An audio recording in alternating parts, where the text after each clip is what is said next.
दुष्काळ म्हटलं की माण खटाव हे समीकरणच बनलेलं आहे. याच समीकरणाला छेद दिलाय पांढुरवाडी, दिवडी, कोळेवाडी आणि गोडसेवाडी या गावांनी. राज्याच्या जलयुक्त शिवार योजनेत अधिकृत समावेश नसतानाही या 4 गावांनी एकजूट करत लोकसहभागातून जलसंधारणाची कामं करायला सुरुवात केली. सीसीटी, डीप सीसीटी, जुन्या तलावातील गाळ काढणं, ओढ्यांचं खोलीकरण, रुंदीकरण करणं अशी जवळपास 20 लाख रुपयांची कामं गावकऱ्यांनी लोकवर्गणीतनं केली.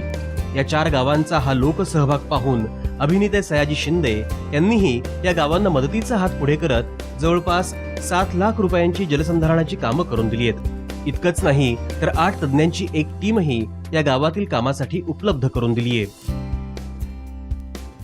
तुषार खरात सकाळचे SR टीमचे बॉस आहेत, संपादक.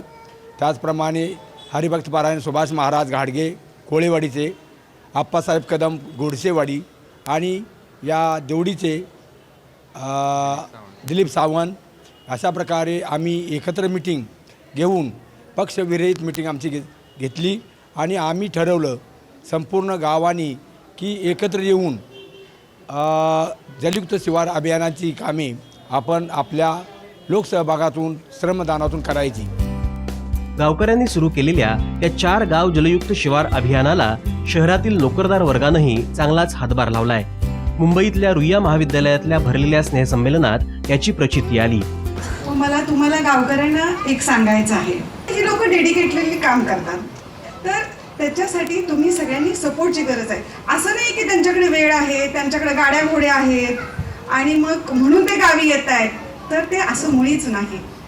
असे तुषार आणि त्यांची टीम असेल, सयाजी शिंदे सर असतील, हे अधिकारी असतील, किंवा आता मी मोहिते साहेबांचं ऐकलं, मोरे साहेबांचं ऐकलं, अशी खूप वेगळी लोक आहेत.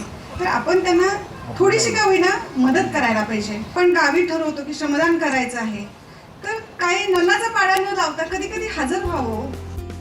एरवीचा संडे मूड सोडून चक्क बाया पोरांसह दुष्काळ मुक्तीच्या स्नेहसंमेलनाला नोकरदारांनी हजेरी लावली, ती एखाद्या लग्न सोहळ्याला लावावी तशी.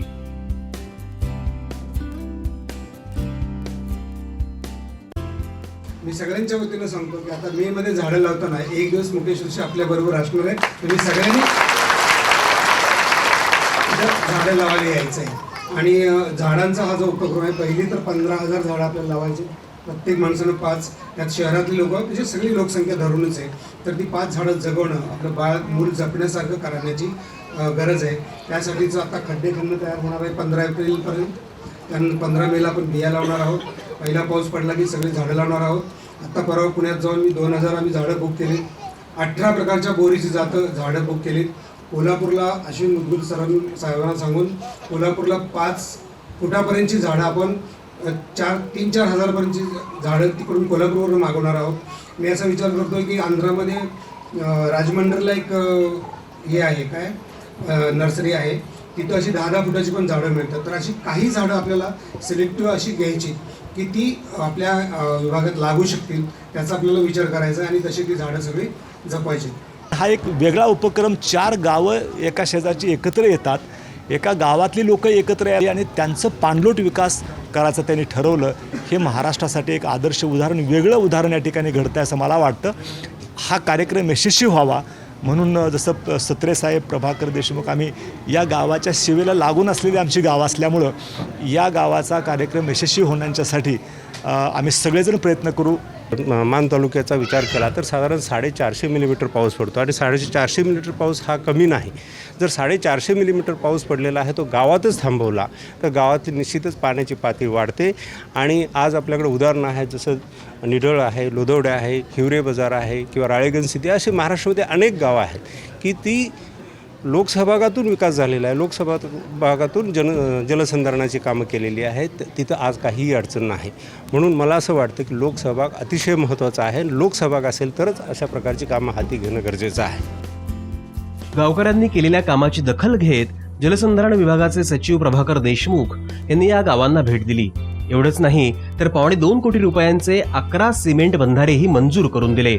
एखाद्या गावानं पुढे येऊन साधलेला विकास आणि 4 गावांनी एकत्र येऊन केलेली ही क्रांती राज्यात जलसंधारणाचं नवीन मॉडेल म्हणून पुढे येईल असा विश्वासही देशमुख यांनी व्यक्त केला.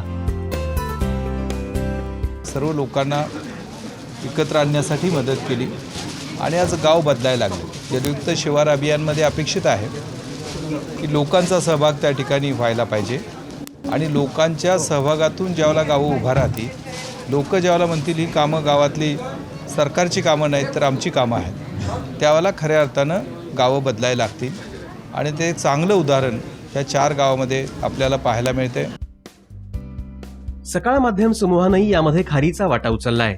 कनिष्कांच्या माध्यमातून सकाळ रिलीफ फंडातून ओढ्याच्या खोलीकरणासाठी 2 लाख रुपये सकाळनं दिले आहेत.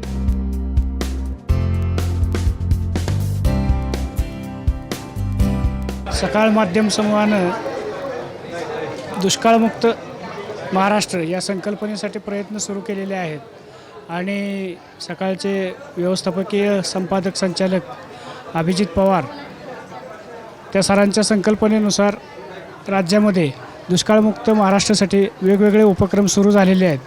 जलयुक्त शिवार ही शासनाकडनं जी एक योजना आता सध्या सुरू आहे तेही सकाळच्या एका आराखड्याचा भाग आहे आणि सकाळनं ही मोहीम सगळीकडे सुरू केलेली आहे. सकाळ रिलीफ फंडाच्या माध्यमातून वेगवेगळ्या ठिकाणी तलावातील गाळ काढण्याचं कामही सुरू आहे. दुष्काळानं हैराण झालेल्या शेतकऱ्यांना मदत करण्यासाठी अनेक हात पुढे येत आहेत. पण या 4 गावांनी स्वतःच कायमच्या दुष्काळमुक्तीचा शोधलेला पर्याय महाराष्ट्राच्या दुष्काळमुक्तीच्या संकल्पनेला दिशा देणारा आहे हे मात्र नक्की.